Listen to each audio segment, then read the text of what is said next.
मैं अपना brief introduction देना चाहूँगी पहले। मेरा नाम अंशिका वर्मा है। मैंने 10वीं और 12वीं की परीक्षा की क्लासेस एसएमसी इलाहाबाद से की हैं।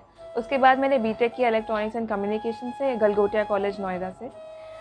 2018 में मेरी बीटेक कंप्लीट हुई। उसके बाद मैं सिविल सेवा की परीक्षा की तैयारी में लग गई और 2 साल की तैयारी के बाद मैंने एग्ज़ाम दिया। 2020 वाला एग्ज़ाम मेरा निकल गया, क्लियर हो गया है और उसमें मेरी 136 रैंक आई है ऑल इंडिया। और जी हाँ, और मेरा ऑप्शनल सब्जेक्ट एंथ्रोपोलॉजी था। प्रीलिम्स और मेंस का पैटर्न कम्प्लीटली डिफरेंट है। दोनों एग्ज़ाम्स के लिए अप्रोच भी डिफरेंट ज़रूरी होती है।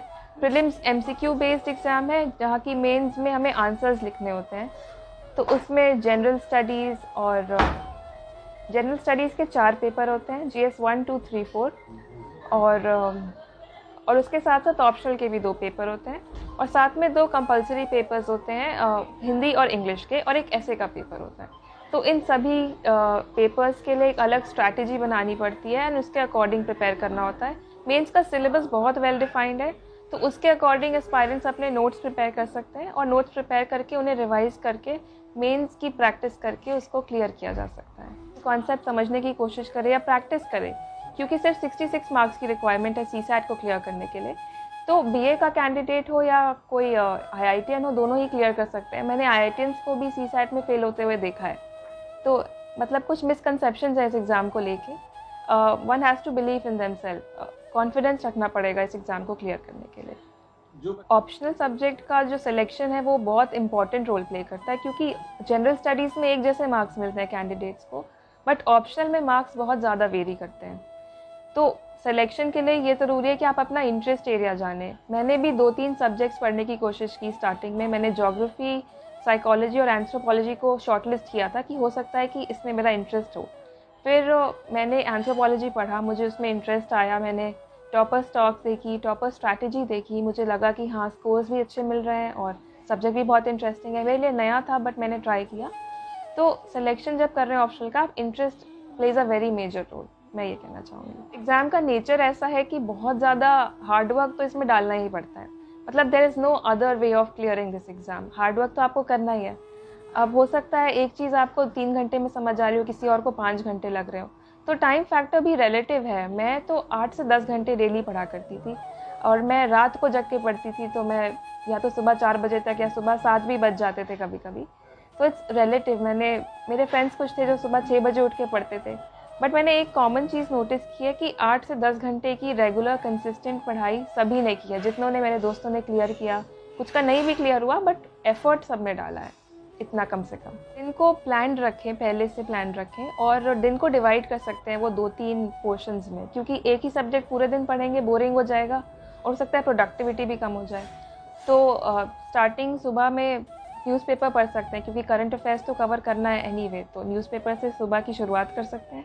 और उसके बाद जीएस को कुछ टाइम दे सकते हैं। मैं 2-3 घंटे या 3-4 घंटे जीएस को देती ही थी। जीएस के सब्जेक्ट्स जैसे हिस्ट्री है, इकोनॉमिक्स है, इन सब को पढ़ती थी। और जब ऑप्शनल पढ़ रही होती थी तो उसको भी कम से कम 3-4 घंटे देती थी। तो एक ब्रेकअप कर लें पूरे दिन को एंड वाइडली डिसाइड कर लें कि किस सब्जेक्ट में ज़्यादा टाइम लगेगा। ऑप्शनल में ज़्यादा टाइम लगता है क्योंकि उसका कोर्स लेंथी है, तो उसको ज़्यादा टाइम देना पड़ता है मोस्टली। जी, कोचिंग का role I think it is important, क्योंकि कोचिंग एक डायरेक्शन और एक गाइडेंस प्रोवाइड करती है। मैंने भी थे आईएसआई इलाहाबाद में, वहाँ पे 5-6 महीने का कोर्स किया था। तो जीएस के कुछ सब्जेक्ट जैसे इकोनॉमिक्स, मैंने इंजीनियरिंग की है तो मुझे इकोनॉमिक्स का उतना आइडिया नहीं था, बट वहाँ 1 महीने की क्लास की मैंने इकोनॉमिक्स की, मुझे सब्जेक्ट में काफ़ी क्लैरिटी आ गई। जब फाउंडेशन स्ट्रांग हो जाता है तो आप उस पर बिल्ड कर सकते हो। उसके बाद मैंने खुद पढ़ाई की। तो कोचिंग एक डायरेक्शन और गाइडेंस डेफिनेटली प्रोवाइड कर सकती है, बट कई लोग हैं जो बिना कोचिंग के भी निकालते हैं, क्योंकि आजकल online material, online guidance available है। तो मैं यही कहूँगी कि अपना you can take your own decision. हो सकता है आपको बिना गाइडेंस के भी क्लैरिटी मिल जाए, हो सकता है आपको गाइडेंस के लिए क्लैरिटी की ज़रूरत है। तो इंटरव्यू के बारे में बहुत सारी अफवाहें फैली हुई हैं कि ये पूछते हैं, वो पूछते हैं और बहुत कठिन होता है, but it's only like a conversation. बस बातचीत करना चाहते हैं। वो आपका थॉट प्रोसेस और क्लैरिटी ऑफ थॉट चेक कर रहे हैं। वो ये चेक कर रहे हैं कि आप किसी वर्ग के अगेंस्ट तो नहीं बात करते हैं। मेरे से पूछा कि अगर माइनॉरिटी कम्युनिटी और मेजॉरिटी कम्युनिटी है तो आप किसकी बात सुनेंगी। मैंने कहा सबकी बात सबसे ज़्यादा इम्पोर्टेंट है, कोई भी अलग नहीं है, सब बराबर है इस देश में। और तो उन्होंने कहा कि आप डिसीजन कैसे लेंगी कि कौन सही है कौन गलत। तो मैंने बोला कि मैं कॉन्स्टिट्यूशन की मदद लूँगी। कॉन्स्टिट्यूशन बनाया ही इसीलिए गया है कि उसकी मदद लेके हम समझ ऐसे डिलेमास को सॉल्व कर सकें कि कौन सही है और कौन गलत। अगर फंडामेंटल राइट्स किसी कम्युनिटी के ब्रीच हो रहे हैं तो हमें उस कम्युनिटी का ध्यान तो देना ही पड़ेगा। तो ये मेरा आंसर था, ये क्वेश्चन था। फिर मेरे से तालिबान के बारे में भी पूछा गया कि जो अफ़गानिस्तान की करंट सिचुएशन है, how does it reflect on India's security concerns, मतलब उसका क्या असर होगा इंडिया की सिक्योरिटी पे, और मैं क्या सजेशन दूंगी कि इंडिया कैसे डील करे इस सिचुएशन से। और मेरे से मैरिजेस के बारे में भी पूछा गया कि क्या इंडिया में मैरिजेस इम्पोज्ड होती हैं लोगों पे या कोई अपनी मर्ज़ी से शादी कर सकता है। तो वाइड रेंजिंग क्वेश्चंस थे। एजुकेशन और लिटरेसी पे भी कुछ क्वेश्चंस पूछे गए कि what do you suggest, how can we improve the literacy rates of India?